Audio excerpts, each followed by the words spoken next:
नमस्कार दोस्तों, मैं दिव्यांश आप सभी का स्वागत करता हूँ आपके अपने चैनल दिव्यांश पाठशाला में। उम्मीद करता हूँ कि आप सभी लोग सकुशल होंगे।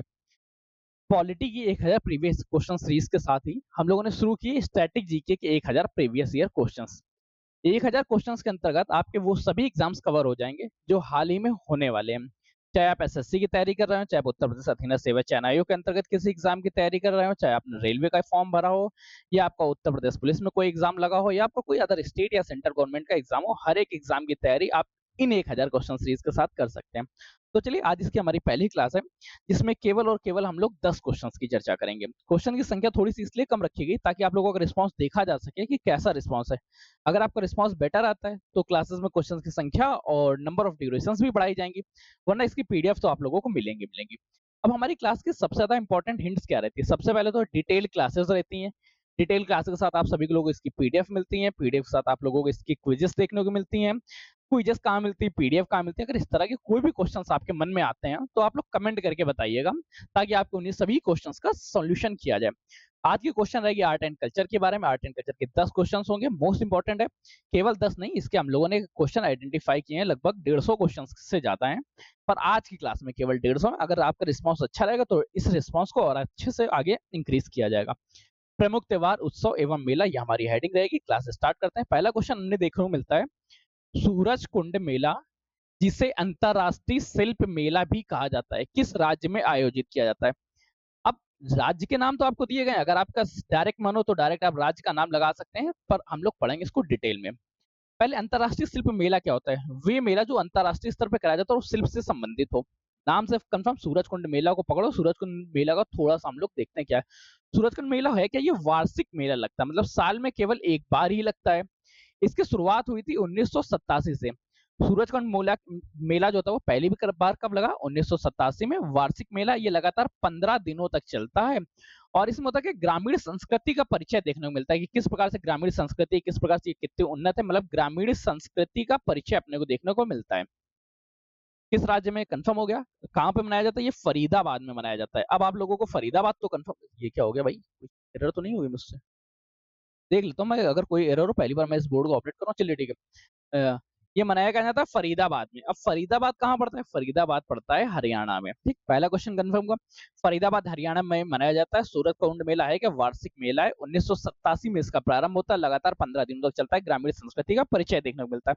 अगला क्वेश्चन देखते हैं। एंथ्यूरियम, जिसका नामकरण एक प्रसिद्ध फूल के नाम पर हुआ है, यह निम्नलिखित में से किस राज्य का पर्व है? अब एंथ्यूरियम है क्या? एंथ्यूरियम एक दिल के आकार का शेप होता है।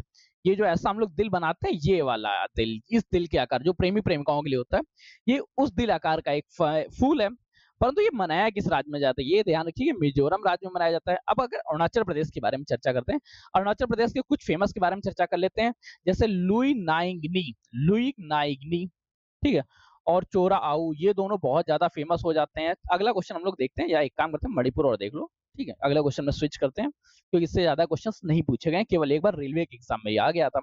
अगला क्वेश्चन है हमारे पास, कर्नाटक, तेलंगाना और आंध्र प्रदेश में गुड़ी पड़वा त्योहार को किस अन्य नाम से जाना जाता है? अच्छा, ये गुड़ी पड़वा त्योहार है क्या? ये गुड़ी पड़वा त्योहार प्रतिवर्ष चैत मास को मनाया जाता है। चैत माह में शुक्ल पक्ष में मनाया जाता है। चैत माह की शुक्ल पक्ष को मनाया जाता है, शुक्ल पक्ष में मनाया जाता है। इस दिन से होता है, इस दिन से जो हिंदू नववर्ष है वो प्रारंभ होता है। हिंदू नववर्ष का प्रारंभ वर्ष है, प्रारंभ दिन है। गुड़ी पड़वा है क्या? गुड़ी पड़वा एक त्योहार है जिस दिन से हिंदू नववर्ष प्रारंभ होता है।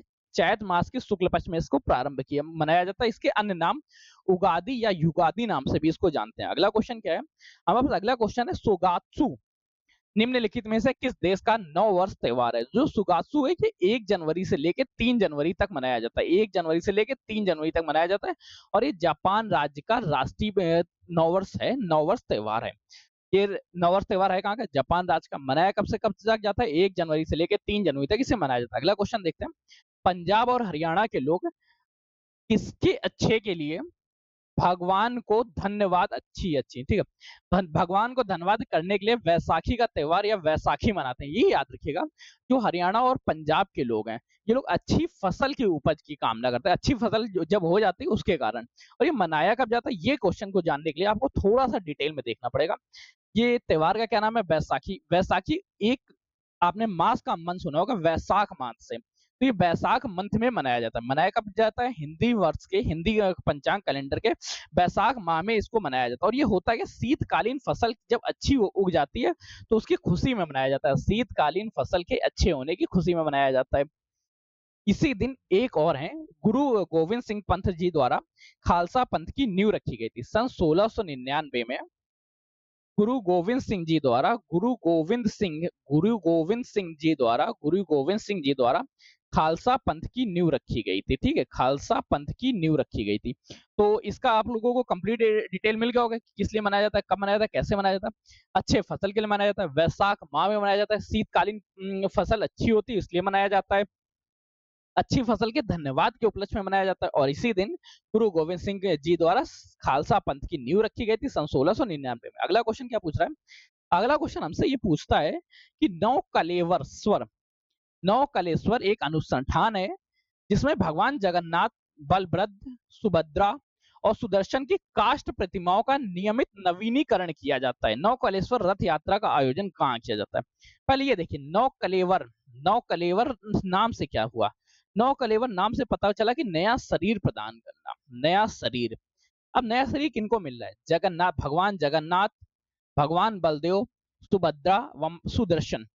इनकी नीम की जो लकड़ी रहती है, एक विशेष प्रकार की लकड़ी रहती है, नीम की लकड़ी की मूर्ति बनाई जाती है और उस मूर्ति को परिवर्तित किया जाता है। जो पुरानी मूर्ति होती है उसको हटा के नई मूर्ति का स्थापना की जाती है। और ये स्थापना के पूरे पूरे कार्यक्रम को रथ यात्रा के नाम से, रथ यात्रा से संबोधित किया जाता है। इसमें एक रथ यात्रा होती है जिसके दौरान ये कार्यक्रम किया जाता है कि नौ कलेवर रथ यात्रा है जिसमें भगवान जगन्नाथ, बलभद्र, सुभद्रा और सुदर्शन की नीम की लकड़ी से बनी हुई मूर्ति को परिवर्तित किया जाता है, पुरानी मूर्ति को हटा के नई मूर्ति की स्थापना की जाती है। ये नीम की लकड़ी को स्थानीय भाषा में लोग दारू ब्राह्मण के नाम से जानते हैं। दारू ब्राह्मण के नाम से इसे संबोधित करते हैं, दारू ब्राह्मण के नाम से इसे जानते हैं।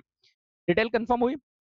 नया शरीर प्रदान करना, नौ कलेश्वरवाद। अब ये होता कहाँ पे? याद रखिएगा, पूरी उड़ीसा में इसका स्थापना होती है, या पूरी उड़ीसा में यह अनुष्ठान किया जाता है। अगला क्वेश्चन है, खुसरी या हुशरी प्रदर्शन निम्नलिखित में से किस राज्य से संबंधित है? पहली बात ये ध्यान रखिए, हुसी और हुसरी होता क्या है?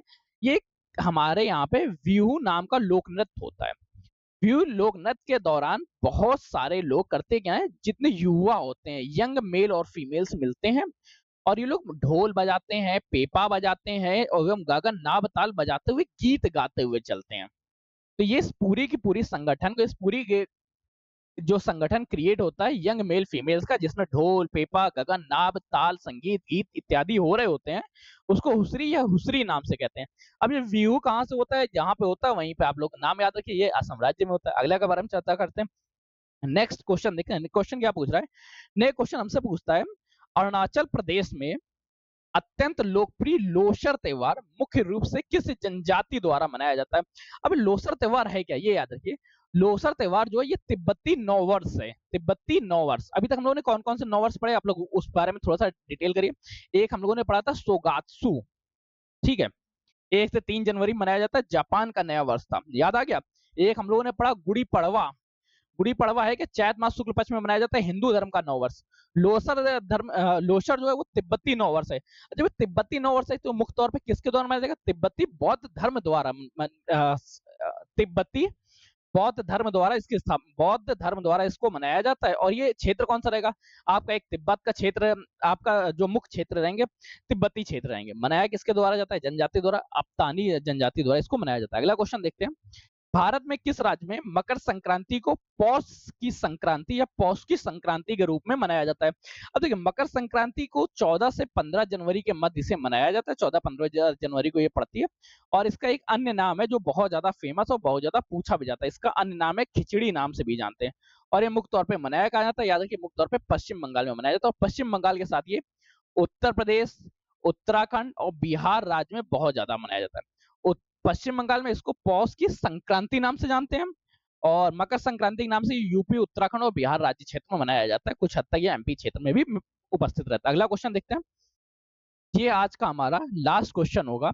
अगर आप लोग इसमें अच्छे से लाइक, शेयर और सब्सक्राइब करते हैं, लाइक करते हैं, दोस्तों को शेयर करते हैं और लोगों को जोड़ते हैं, तो कल से इसके 25-25 क्वेश्चंस आपको देखने को मिलेंगे। और भी ज्यादा लोग जोड़ते हैं तो और भी ज्यादा क्वेश्चंस बढ़ा दिए जाएंगे, इसकी टाइमिंग और ड्यूरेशन भी बढ़ाई जाएगी। आज केवल 10 क्वेश्चंस में समअप कर रहे हैं। देश के विभिन्न हिस्सों में नव वर्ष को अलग-अलग नामों से बुलाया जाता है। विशु कहाँ का है, पुंगथरू जैसे हम लोगों ने अभी पढ़ा, गुड़ी पड़वा, गुड़ी पड़वा क्या हिंदू धर्म का नव वर्ष है। परंतु ये हिंदू धर्म का नव वर्ष तो है, परंतु ये मनाया कहाँ जाता है, ये मुख्य तौर पे महाराष्ट्र में मनाया जाता है। जो पुथांगु है, पुथांगु मुख्य तौर से तमिलनाडु में मनाया जाता है। जो विशु के बारे में चर्चा करें, विशु मुख्य तौर से केरल में मनाया जाता है। पोइला बैशाखा के बारे में चर्चा करें तो पश्चिम बंगाल में मनाया जाता है। अब आप लोग ऑप्शन मिलाइए। ए नंबर का 3 नंबर सही होना चाहिए। ए नंबर 3 में से कहीं है? नहीं, नहीं है। अरे ये तो एकदम तुक्का मारने वाली बात हो गई कि ए नंबर अगर थर्ड नंबर जिसमें सही होगा, बाकी सीन था नहीं, तो इस तरह आप तुक्का भी मार सकते थे। तो कभी-कभी ऑप्शंस को डिटेल्स में भी मैच कर लेते हैं। चलिए, आपको सेशन कैसा लगा मुझे कमेंट करके बताइएगा। अगर सेशन पसंद आता है तो लाइक करिएगा, दोस्तों के साथ शेयर करिएगा। अगर आपके लाइक शेयर ज़्यादा होते तो कल की क्लास में इसके 25 क्वेश्चंस कवर करेंगे और इन सभी की पीडीएफ आप लोगों को अवेलेबल कराई जाएगी। पीडीएफ के साथ आप लोगों को क्या मिलेगा, क्विज़ेस, क्विज़ सेक्शन कहाँ पे होनी, कैसे होनी, उसके लिए आप लोग कमेंट करिएगा। नेक्स्ट वीडियो बनाते हैं, उसमें चर्चा करते हैं। सेशन को लाइक करके दोस्तों को शेयर कर दीजिएगा। चैनल पर नए आए हैं, पहली बार आए हैं, चैनल को सब्सक्राइब कर लीजिएगा। तब तक के लिए कीप स्टडिंग, कीप स्माइलिंग, पढ़ते रहिए, मुस्कुराते रहिए। पढ़ाई मुस्कुराहट एक साथ अच्छी लगती है, अकेले में दोनों ही अधूरे हैं। धन्यवाद दोस्तों।